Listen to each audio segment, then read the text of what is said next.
telomeres. So there's this thing called telomeres that I've come across a couple of times in recent history. It's come up in conversations a few times. So telomeres, my limited understanding of them is they are, I think, the like on your DNA chain, they are the ends of the DNA chain. So it's like a twisting ladder. And so the telomeres, maybe they're all maybe they're all the rungs on the ladder. I don't know if that's the case, but the thought process is about at the very end of your DNA chains. There's these telomeres, and as time goes by, your DNA chains have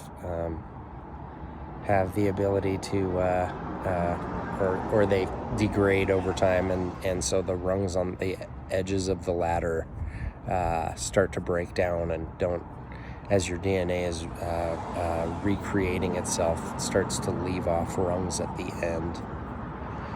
And the thought process is as those things degrade, that's part of the aging process. And so if you can keep more of those things active and recreating over time, you can stay younger. And so where this has come up, I think the first time I heard it was, what's his name? Dr. Joe Dispenza. I think I heard him talk on somebody's podcast years ago, and he was talking about telomeres and how meditation could help. Certain types of meditation could help keep those longer. He's got a bunch of practices that are specifically involved in that.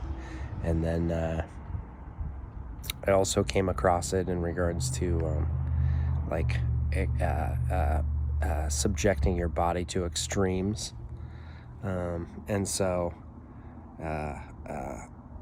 apparently cold plunges, there's some kind of thought process to like subjecting your body to extreme cold has a benefit to increasing telomeres. And so I've got like a bunch of coworkers that are doing cold plunges, and I just know a lot of people. I know that it's like a hip thing to do now, cold plunges, and I've got some friends in Phoenix that got to do cold plunges last summer, and they were just all about it, how awesome it was, being able to get in the super cold and then come back out into the Phoenix heat and like physically feel your blood rushing back out into your extremities at the end of it, and how cool that felt. And yeah, I don't do cold plunges, but I do like to take really cold walks in the morning with the dog. I'm always like jonesing for winter time so that I can get back to that routine. Thank you, Wim Hof, for WIMHOF. It's an interesting dude. He's all about the benefits of subjecting your body to the cold weather. But yeah, he's got a breathing technique for staying warm when it's cold out. This is actually pretty slick for anybody that skis or snowboards. If you find yourself in a really, really cold situation, or just like if you're in a cold situation and you're like, I don't want to be cold. The breathing technique for staying warm is you do like 30 deep breaths. So it's 30 or 40 super deep breaths. Like you inhale as deeply as you can. And then the key piece to it is when you exhale, you only exhale halfway. So it's like this.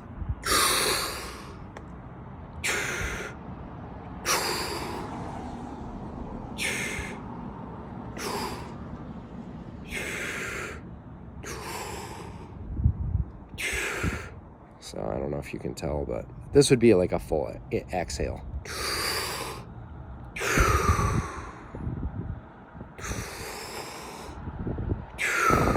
So it's just a half exhale.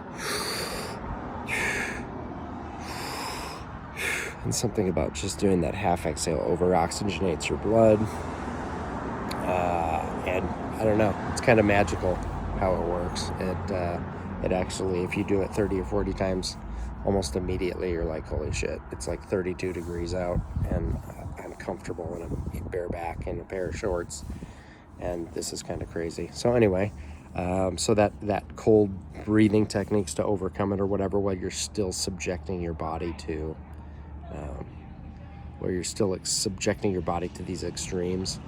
In regards to the Joe Dispenza one, I'm just kind of putting this together in my head, so pardon. I'm like, my brain is congealing things on the fly. But like, I remember his meditation thing.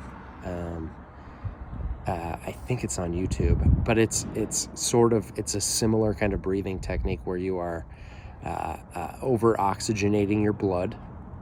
I think it's almost the same breathing technique, except he has something where you like squeeze your taint, and it's like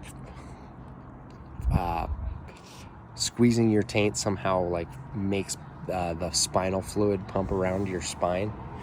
But after you do this breathing technique for a while, then your blood is over oxygenated, so you don't need oxygen. You're good holding your breath for a minute.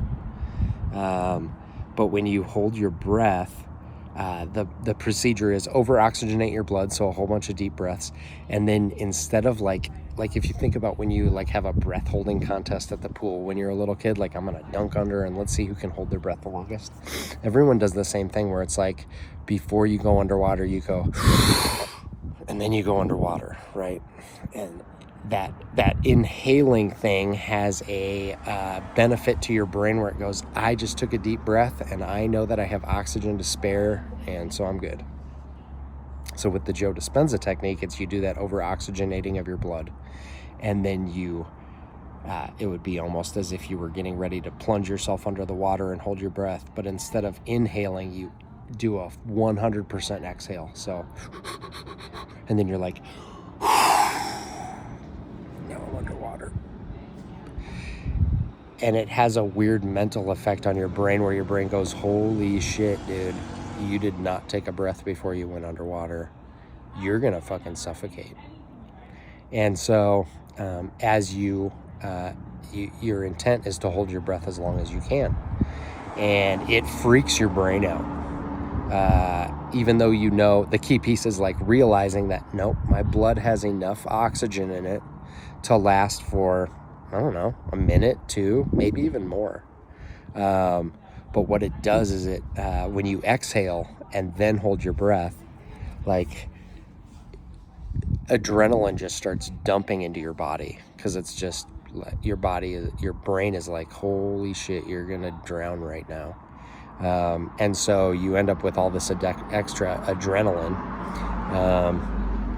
And his claim is you can like make that adrenaline move around in your body. You can use your body to focus it to certain areas, and it will heal that part of your body that you're focusing your attention on. I don't know. I feel like it's within the realm of possibility. And I feel like that high stress scenario just in and of itself is just like running from the tiger. I don't know if I talked about running from the tiger yet or not, but just like cold plunging or whatever, it's making your body go, holy shit, I'm terrified. I need to deal with this. And so it just shoots you full of adrenaline. But supposedly that extreme kind of pushing your body is part of increasing telomere length, because it's making your body go, I need to survive. I need to deal with extreme circumstances, and so we need to be not grinding to a halt as age is going by or whatever. Apologize if I already talked about this, but this was the whole thought process behind why I started talking about this. But I just came across something on either Instagram or YouTube, and this dude was talking about, I think he was talking about telomere length and increasing it, I'm hoping. But he was talking about acting out a scenario like you're getting chased by a tiger. And so I tried this out this morning, and it's fun. I think I'm gonna make it a part of the normal routine. But you kind of creep along like slow, and then at a certain point you're like, oh shit, there's a tiger chasing me. And so you sprint like you're getting chased by a tiger for however long. I think I ran for like 100 yards. Not a big deal, but ran for 100 yards. And then at the end of that getting chased by a tiger, you're recreating, like, I got away from the tiger and now I can calm down again. And so you sit down on the ground or lay down on the ground, and then you do breathing techniques to slow down your heart rate. So it's going to be like a normal inhale time frame, like you're huffing and puffing a little bit, right? And so you do that normal length inhale, and then you hold your breath for a second, and then you do a longer exhale than the length of the inhale was. And as you do that triangular breathing, where it's like a quick inhale, hold your breath for a sec, long exhale, you can lower your heart rate really, really quickly. And so apparently that increases the lengths of your telomeres as well. So tried it this morning. A little side note, clearly I need to run more often. Like, I could feel my whole skeleton just kind of rattling, or at least certain parts of it. Like, it's just not used to being clamped together by my muscles as I'm doing that particular activity, because I don't do it very often. So, but kind of a fun one to play with. They're all kind of fun ones to play with. It's fun to mess around with your body and try different things that are super fun. So, and they're all at your fingertips. It's like right outside. Find a little park to go play in if you feel like it. No pressure. But it's fun.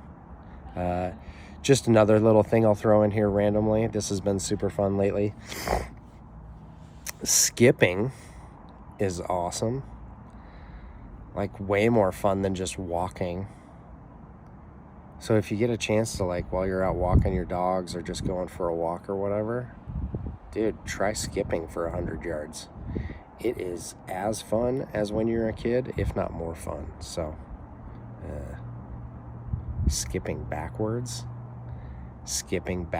uphill, like, awesome. Hard, but it feels good. Anyway, that's me rambling for way more than 5 minutes. But telomeres, skipping backwards, and running from tigers. Have fun, whatever you get into today. I hope it's awesome, and I'll check you later. Bye.